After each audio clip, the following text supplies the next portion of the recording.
મોબાઈલમાં તમે જુઓ છો ને, ફેક આઈડી ચાલે છે, ડીપ ફેક ચાલે છે. How to make the full to the others. હમણાં પેલા પ્લાસ્ટિકના ફૂલ હતા ને ગુલાબના, નથી પ્લાસ્ટિકના પાંદડા આવતા ને, તમને અદલ આમ રોમાન્ટિક લાગે, ગુલાબના ફૂલ એવા લાગે. અમારા ઘરવાળા કે આવું થાવ પેલો વેચવા વાળો આવ્યો છે. મેં કીધું આ પેલા પ્લાસ્ટિક ના છે. મને કહે કે આપણા ઘરની શોભા થઈ જાય ને, ફૂલદાનીમાં તો ઓરિજિનલ જોઈએ. सच्चाई छुप नहीं सकती, बनावट के असुरों से खुशबू आती नहीं कभी वो प्लास्टिक के फूलों से. બગસરાની બંગડીઓ વેચવા જઈએ તો 65,000 તોલે વેચાય. વેચાય ભોગા નીકળી જાય. અને તો એ મારી બેનો વહુડાઈ, બે હગી બેનું હોય, 1 કરોડપતિના ઘેરે હોય. અમારા ઉમંગભાઈ જેવા હારા પરિવાર પરણાવ્યો, બીજો ભાઈ કદાચ સારી ફેક્ટરી કરીને બેઠો હોય, લગ્નમાં ભાઈ ના અહીંયા ભેગા થાય ને, તો પેલી 10 તોલાની મગમાળા પહેરી હોય ને, એ નાની બેન ને આમ જવું 2 તોલાનું છે, એટલે પછી આમ કાઢે આમ કાઢે. સિલ્કી ભાણિયું શું કરે છે? મોઢામાંથી કાઢ, ખારો બહુ પરસેવો વાળો છે દોરો. હા, તારું મોઢું બગડે છે, હોઠ ઉપરથી ખબર પડે છે. હા, કારણ કે લિપસ્ટિક ઘૂસાય ને, આ પરસેવો છે ને, પરસેવો તમે કોઈ દાડો પણ વળતો જ નથી. હવે તો બધું સીધે સીધું મશીન ઉપર ચાલે છે.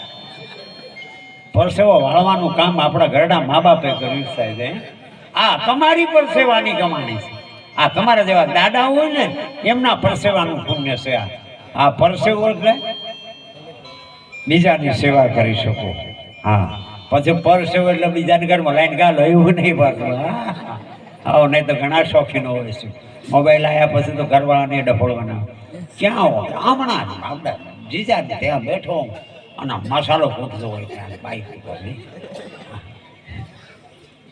ઘરના રોટલા ગમે નહીં, અને ભજીયા ઉપર હોય ભાવ. ચટણી મળે ચાટવાની તો તરડાઈને આવે તાવ. ઘણાને બહારનો શોખ ઘણા હોય. તમે તો હારો છો કે બધું ઘરનું જ વાપરો છો. કે થોડું વાતાવરણ બદલાવ્યું છે સાહેબ, કળિયુગ છે ને. હા, કૃષ્ણ પરમાત્માએ પૂછ્યું હતું, કળિયુગ સામે મળ્યું, એ હટી જા. હું કામ હતો કયો?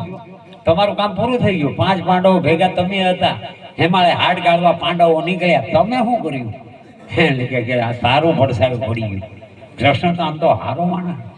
આ કળિયુગ તારા પડસાયામાં દુર્યોધન ને જરાસંઘ ભીષ્મ પિતામહ બધા આવી ગયા. હવે મારો સમય આવે છે. આપણે 2 ક ઉપર છીએ, કલમનો ક, કારેલાનો ક, કૃષ્ણનો ક, અને કળિયુગ. કળિયુગની અંધાણી કેવી. એટલે 4 જણને આજુબાજુ મોકલ્યા. આ ભીમ છે કે હા તું જા ભીમ પેલી બાજુ. હા, 1.5 કિલોમીટર આટો મારી ભીમ આવ્યો. યુધિષ્ઠિરને મોકલ્યા, તમે જઈ આવો આ બાજુ રણાહણ કંબા બાજુ. એ જઈને આટો મહિના આવ્યો. બધાને મોકલ્યા, નકુલને મોકલ્યા. પછી પૂછ્યું કૃષ્ણે, હવે પૂછો આ હું જોઈને આવ્યો. એટલે પેલો યુધિષ્ઠિર ગયો તો ધર્મરાજા, તમે શું જોયું? એટલે મેં એવું જોયું, જે ભાઈ જે ગામમાંથી આવતો હતો એને બજારમાંથી લાડવા લીધા, એની ઘરવાળીના નામે લીધા, પણ ખવડાવતો તો બીજી કોક બાઈ ને. કૃષ્ણે કળિયુગે કીધું કે સમજાણું ને, આ ઘરવાળીના નામે ખાલી આ વ્યવસ્થાના ભાગ રૂપે જ મેનેજમેન્ટ છે, બાકી ખવડાવશે તો પારકાઓ. આ કળિયુગની પહેલી નિશાની. બોલો તું શું જોઈને આવ્યો? એટલે કે મેં તો એવું સરસ જોયું કે એક મોટું તળાવ હતું. એ તળાવમાં એટલું બધું પાણી હતું, એમાં એની નજીકના કુવા હતા એ બધા હુકાઈ ગયા હતા. ત્રીજા ઠેકાણે સ્ત્રોત વધી ગયો હતો. હા, વોટર રિસોર્સ. હા, કૃષ્ણે પૂછ્યું આનો શું મતલબ? એટલે કે હગો ભાઈ છે ને તરફડિયા મારતો અને પેલો બીજાઓને વ્યાજે પૈસા ઝીરતો છે, હગા ભાઈને નહીં આપે. આ કળિયુગનો નહીં. અને સાહેબ તમે જુઓ, આ તમને વંદન એટલા માટે, લંકાના સમરાગણમાં રામ અને રાવણનું યુદ્ધ ચાલતું હતું. અને બધા સેનાપતિઓ રાવણને મળવા ગયા. સાહેબ વાત ટૂંકમાં વાત કરું, આપનો કિંમતી સમય ન બગાડો. એટલે રાવણે બધાને આજ્ઞા કરી કે સામે રામ છે, એની સામે મહાબલી લક્ષ્મણ છે, એની સામે પવન પુત્ર હનુમાન છે, એની સામે નીલ અંગદ સુગ્રીવ જાંબુવંત છે. ધ્યાન રાખજો કે તમે રાજા લંકાના રાજા છો ને, તમે તો રાવણ છો.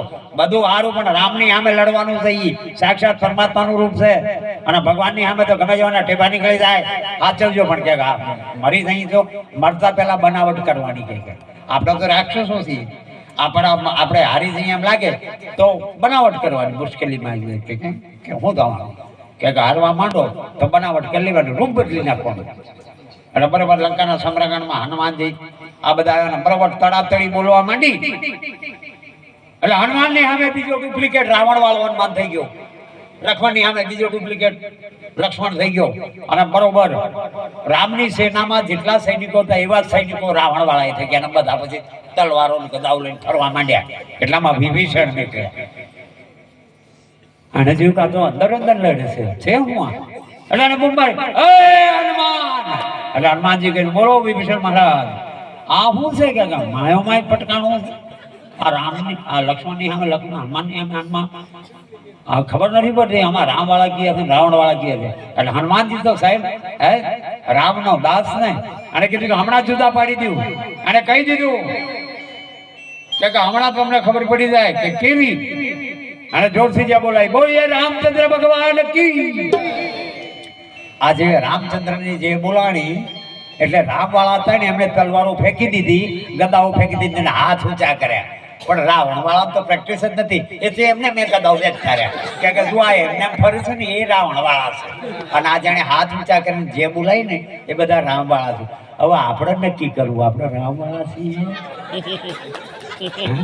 જોરદાર જય થઈ જાય. બોલીએ મુક્તેશ્વર મહાદેવ કી. અને બરોબર લડાઈ ચાલુ થઈ.